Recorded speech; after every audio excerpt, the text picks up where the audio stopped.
What guys? Why do you think so many people are? I've seen a lot of Chelsea fans annoyed. They're now leading United in the race. I've seen a lot of United fans celebrate. Oh, great! I don't want Liam Delap. Why do you think there's a number of fans at both Man United and Chelsea that are put off by Liam Delap? I think it's not a glamorous name. Yeah, it's not a glamorous name. I do think it's because it's English as well. I think there's this weird, people say there's a English bias in terms of they get rated really highly, but I also think there's an English bias to the point where people disrespect them and underrate them just because they are English and they don't like that. I also think it's because he's not a glamorous player. He's not got mad silky skills. He is a lot of hard work, hustle and bustle. Relies a lot on speed and strength, and a lot of fans don't really like that in players. You know, that's why some players get tagged as a PMP merchant or this merchant. You know, so I just think Liam Delap is slept on. He's played for Ipswich. He scored 12 goals for a team that, let's be honest, if the whole team could score 12 goals as a club, they'll be happy. You know what I mean, in the Premier League. So he's done really well, and I think United fans and Chelsea fans are looking like really high about like their expectations of their striker, which is understandable. Like being the number 9 for Man United and Chelsea is not an easy task because we've seen it over the years. So there are big question marks over can he handle the pressure? Will he score you enough goals? All of that. But as a player, I don't see why signing him would be bad for either team personally. Maybe more for Man United because we're not going to sign 2 strikers. Like if it's Delap, it's Delap. Like that is our number 9 for next season.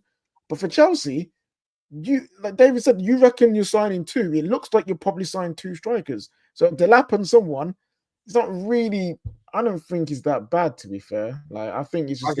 I think always the plan was if we can get Delap, then it will be Delap and somebody else. Delap was never. What I hope is that Delap is not the only person we sign as a striker. Yeah, that's what it is. There is. Then obviously, having questions about the sporting directors will come up unless Liam Delap is like the next Harry Kane and can score 30 goals. But Giuseppe and Henry, is Liam Delap bad? Are we just not seeing it? Is he like a bad player? He's scoring 10 goals at Ipswich, like 12. 12 goals at Ipswich is a very, very good, thing for Ipswich. I just think they need better. I don't think Liam Delap. I think Liam Delap should be looking at replacing Brian Mbeumo if he leaves Brentford. That's the next step. And going immediately to Chelsea is a massive jump. There's so much pressure on that football club that they've got aspiration to go and win league titles. I don't think Liam Delap's that player. And then just because we're talking about English talent, but what is it about him? Why, other than the age and pressure, what is it that he doesn't have? He's missed a hell of a lot of chances for starters. He's missed bundles of chances at Ipswich. You're going into a dressing room where Chelsea need a clinical forward. At their front line, Who have Chelsea got who's clinical? That's true. But how do his misses? Sorry, Cage. How do his misses compare to the other top striker? Are you talking big chances, conversion rate? Like break that down for me so I understand. Well, look at his conversion rate. It's not. It's what is it? I've said it earlier. I think it was like 16% on Twitter. But look, I just don't think he's all that. I think because he's an English talent, there's a lot of hype around him because we're talking about the next Harry Kane, whatever. I think if this guy was German, no one would talk about him. Like Kevin Schade, for instance, at Brentford. Has anyone spoken about him? He's gone into a Brentford side and he's got, 12 Premier League goals? What would... Yeah, but if Schade was at Ipswich scoring 12 goals, we'd be talking about Schade. The situation... Yeah, okay, what about Timo Pukki did it 3 or 4 times? Yeah, and people are talking about Pukki, bro. What are we doing here? What I'm saying is Chelsea need to go and get an elite number 9. They were talking about Victor Osimhen in August. Victor Osimhen and Liam Delap are like, what are we doing? Do you know what the problem is? I think it's because of social media and certain people as well. I think what's kind of happened is he's slightly got overrated. Yeah, he's been slightly overrated. So now everyone's underrating him again. So you ain't got no one in the middle ground talking for what he is. Listen, for 30 million, it's definitely worth a try, right? He's young. He's got the ability. I'd say you watch him and you think this guy's got the ability to be a good striker. It's not guaranteed. I think certain people have started overrating him to the sense of he is the next Harry Kane, he is the next Wayne Rooney sort of thing. And I think that's what the problem is now. So certain fans are like, nah, he's overrated. Certain fans, he's underrated. I think he's just a decent player. I do think for him personally, I don't think either of these teams is probably the right move. I reckon he would have probably been better off going to like a Brighton or something, going to a step up. And then, or a Brentford. You know the team that actually would suit him the most, and it's perfect for them. Is actually Nottingham Forest. Replace Chris Wood.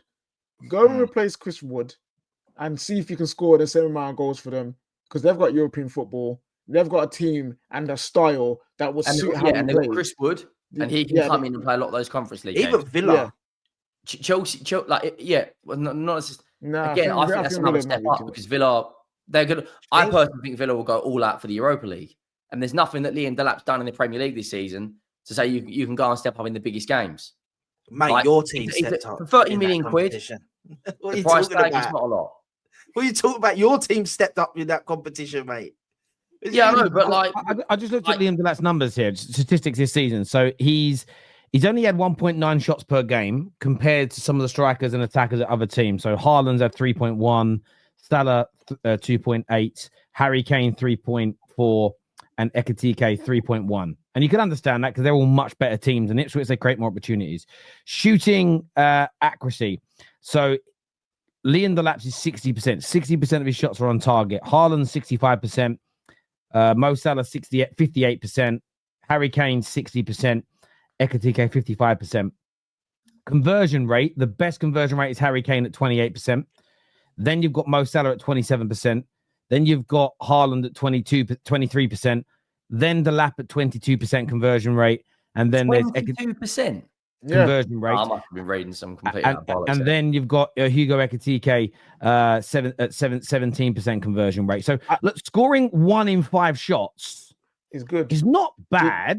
Can you pick up while we talk? Can you pick up how many shots he's taken compared to those guys? Yeah, so I did per game. If you do the totality, so he's had 53 shots this season compared to Haaland's had 92, Salah's had 104. Harry Kane had 90 and Ekitike got 87. So if you just look at the conversion rate, if you were to say, let's just say who's in the middle of that there. He has 2.29 shots a game. Harry Kane, if you did it that way, so 12 goals divided by 53 shots, obviously 22%. If you times that by the same shots as Harry Kane, you're looking at around, if he got the same amount of chances, similar areas, if he had the same amount of shots, you're looking at about 20 league goals. If he was in theoretically, if he was in a better team. Moneyball. You know yeah, and I would say this is the Delap. Some of his goals were absolute screamers. Some of his goals were really good. They were from distance.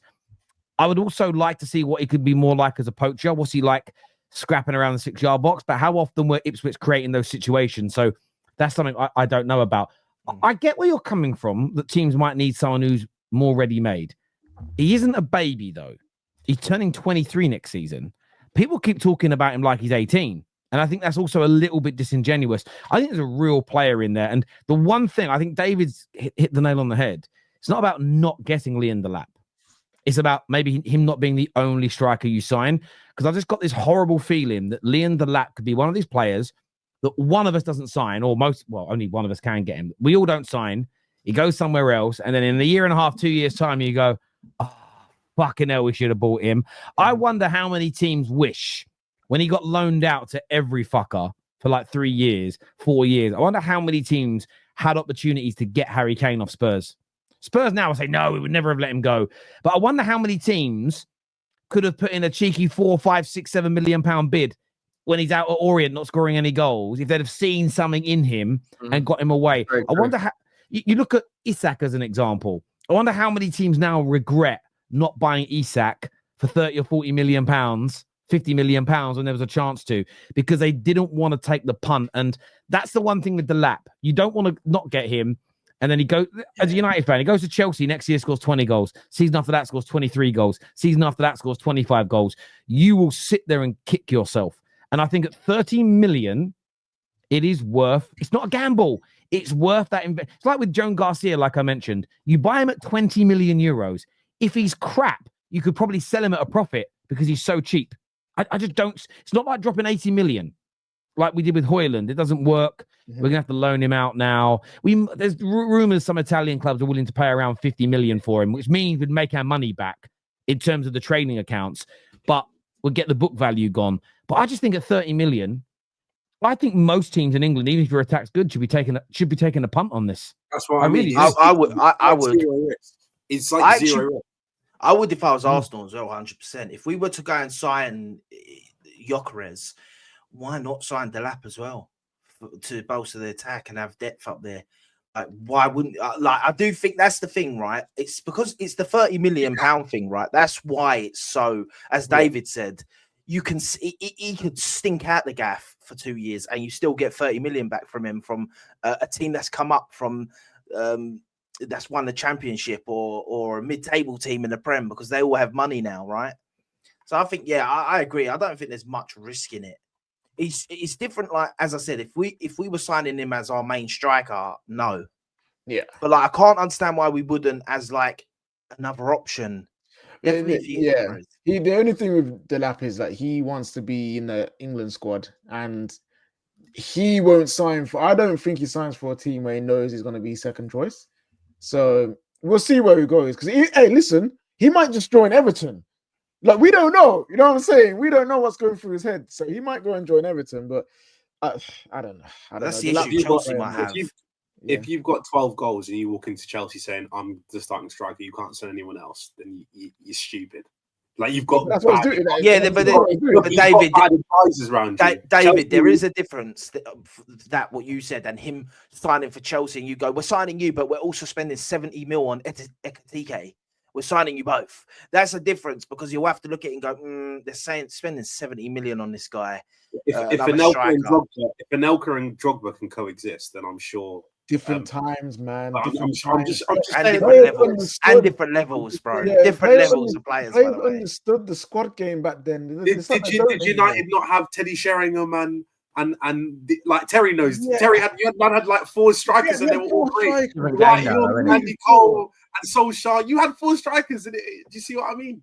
Yeah, but that was when everyone was playing flipping 4-4-2. I mean, now we've got 2. We're gonna have 1 in the summer because Richarlison. We'll have Solanke and that'd be it. Maybe you guys should try and sign him. It'd be a great signing for Spurs. As a backup for Solanke, I'll take him, but not as a main man. What? A backup to Solanke? Yeah, he's good. No, come on. Solanke's a big damn player, mate. Come on, he's better than Solanke. He's not, but how is he better than Solanke? He scored more goals than in the Prem for a worse team. Right, and Solanke stepped up in the Europa League and won us a trophy. Who scored the goal? He scored because I watched that guy. No, hold on. I watched that guy through on goal against Man United and take the most. Yeah, it's a bad touch, but like plus Solanke's had a season where at Bournemouth he got 21 league goals. Like, I don't know. He's a lot older. I expect him to be better. He's like 4 or 5 years older. That's the third point. Yeah, he should be better than him. He should be. But in 4 or 5 years' time, Delap might be on 30 a season. Yeah, true.